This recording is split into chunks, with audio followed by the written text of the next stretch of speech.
Hey everyone, Daniel Whitlow here. Just wanted to take the opportunity today to talk about my in-laws MP series Crown Royal wood stove. I know it's about wood burner season here, getting into late October. I had my Pristine series going for a week. So I do have playlists talking about various things of these different stoves that you can look into.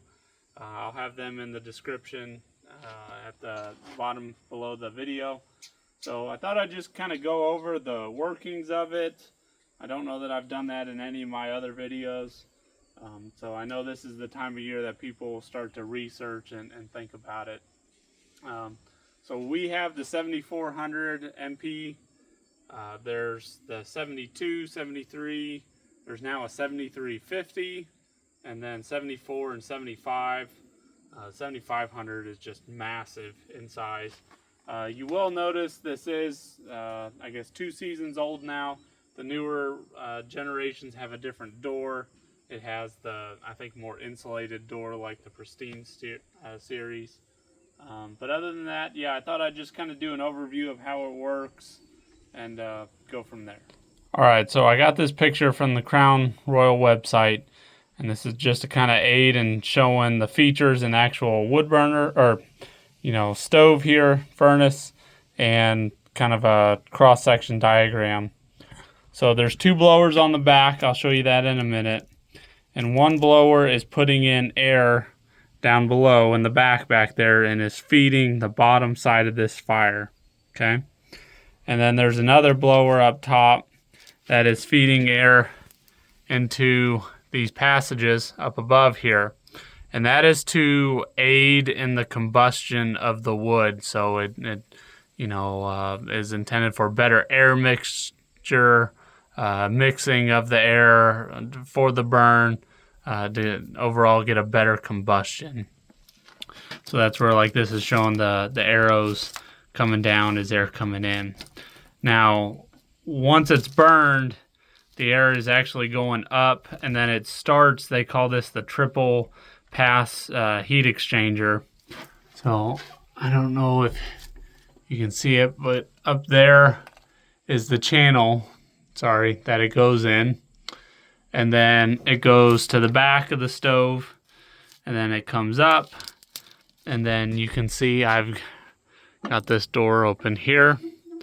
And then these are the 2 long passes in this figure here. So forward pass to the door, and then back pass and out. So when Crown Royal advertises like this specific series of stove can save you, like, I think they say like 30% compared to like conventional stoves, it's because you're adding all of that heat exchange in here, versus if in a conventional stove it was just going up and out. So there is water in between all of this to help heat that. For perspective, my father-in-law had a conventional stove before this, and he does truly believe he's burning about 1/3 less wood. So there is truth to that statement. So every once in a while, every few weeks or so, I'll clean this out, but it's pretty much fine dust that'll be up in here.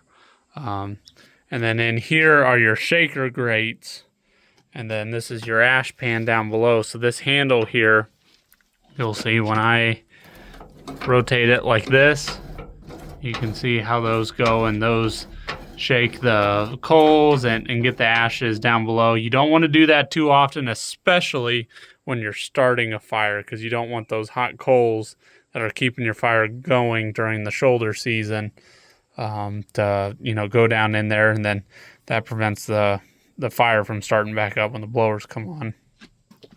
And then down below here you have a ash pan that pulls out. Some people say they get water coming out from here because the water from the fire, from your wood, if you're burning 20% wood, it can be a decent amount of water will come down into here and just come out this door. But so that's pretty straightforward. One thing to note, if you're using this, and this is truly a safety thing,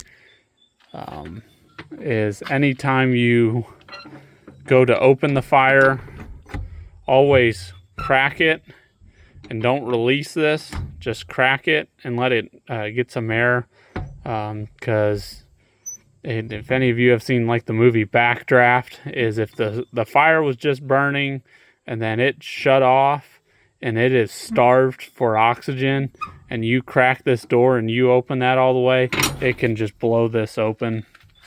So that's why it's very, very important to just let it breathe a little bit, and then once it gets the oxygen it wants, you can go ahead and open this. You can also see it, if the fan is going and it's bringing in air to that fire, it tends to draw it outside the door here. So that's why, like, we got this a little melted. Anytime you fill it, you actually want to shut it off. So let's go over here to our controls. You've got your menu where you can change all your settings. This is just changing your temperature. Obviously I don't have it on right now. Your fan control, optimally you're probably about 2 o'clock on this, depends on the season. But that just sets your fan speed for the fans in the back. Off is middle switch fan is when it's on. Light is when it's off, and then it turns this light on. What's kind of nice about that, and this isn't my stove, so I screw it up all the time, is I will shut this thing off and forget to turn it back on. If you turn it on light, then you know it's off, and if you walk back in the house and you see the light on, you know that it's off, and you need to come back and put it to fan. So that's the general workings inside. The water gauge is up there. You can see it's kind of low right now, but it's not up to temperature. So wait to fill it until you've heated up, because that water will expand a good amount. After that, I guess we'll walk around to the back. All right, so here's what we got going on in the back. We are set up for 2 loops, but I guess I'll get to that in a moment. But first thing, you've got your blower for your lower side. As you can see, that's going into the bottom of the stove. And then you've got your blower, it's a little bit smaller, that goes in the top. So again, your dial indicator is dictating the speed in these pumps. You can see one trick or tidbit that I've heard from others, don't know that it was necessary, but I just went ahead and did it, is you can put like a paper clip on these, and that'll make sure this stays cracked open just a scotch. And so especially during the shoulder season, there's a lot of people that struggle to keep the fire going, because when it shuts down, it'll just kill the fire and all the oxygen in it. So until you really have a good fire going, and you know, it's cold enough that it's burning continuously enough, that can just help just give it a little air to keep going. Some of the newer stoves, I think, have a new type of solenoid for these. This is like what was used on the Pristine series, and these don't have the issue of getting creosote or anything around them, because the air is always going in, and the way they're designed, nothing's ever coming out. But like on the E series, these get stuck and then it burns up the solenoids, and it's just kind of a pain. You got to make sure this stays loose on the E series. But yeah, I think they have a new design for the new stoves that is meant to be stronger. We have our on-off switch for the whole stove, but this is the box that comes with the wood burner. So we'll plug in our pumps so that as soon as we plug in, they're wired and powered and ready to go. As I mentioned, we are set up for dual loops. So this small pump here is feeding our shop, and then this big pump is going to the house. With Crown Royals, you always cross feed the line. So this line here going to the house, the return comes in up there. And then that one from the shop, it is coming back there. You can also see that I installed temperature gauges on the stove. You don't need to do that, but I think it's kind of nice. You can see what your temperature drops are, especially like, the house is radiator heat, and it has its own loop. So when it's running, it's interesting to see kind of how quickly it's drawing heat away and what the return temperature is coming back to the stove, because you don't want that to be too large of a temperature difference. Otherwise, you need a bigger pump. And I think that's about it. Our door lifts up and off. You can see it there. I think some of them nowadays, I'm not sure if they all do, have the swing door. Potato, which could be better. Depends on your situation and the access to it. But out back here, it's pretty straightforward.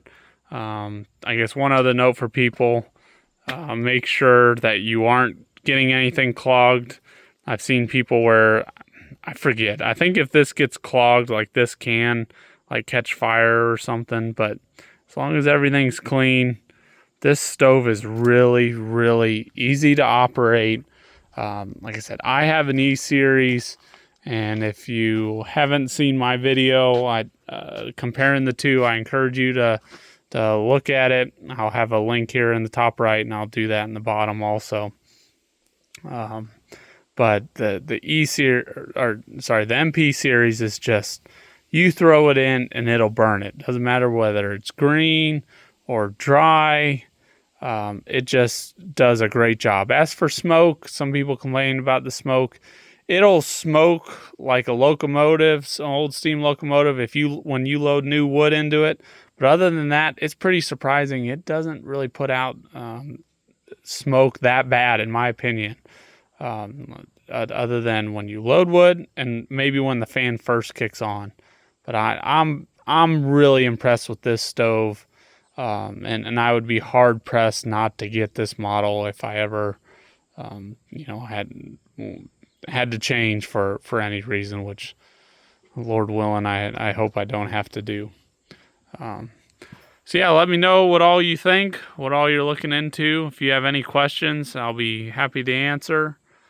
And yeah, check out my other wood burner videos. I'll have a link to the playlist. Give me a like or subscribe. Hopefully been helping people with this for a while. I know it's a big investment. It was for me. It was for my father-in-law. But especially the MP series has been a great investment for us. Yeah. One other tidbit I should mention. It's come recent. So with these stoves, the Crown Royal, you send in your water sample every year to maintain your warranty.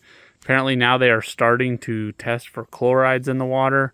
So if you are going to fill it, try and fill it with distilled water, that it doesn't have the chlorides in it. Otherwise you may fail your test. And you got to, put the control substance in it from Crown, which is not cheap. So, yeah, just another piece of advice for those out there. But you all have a good day, and hopefully catch you in some other video. Later.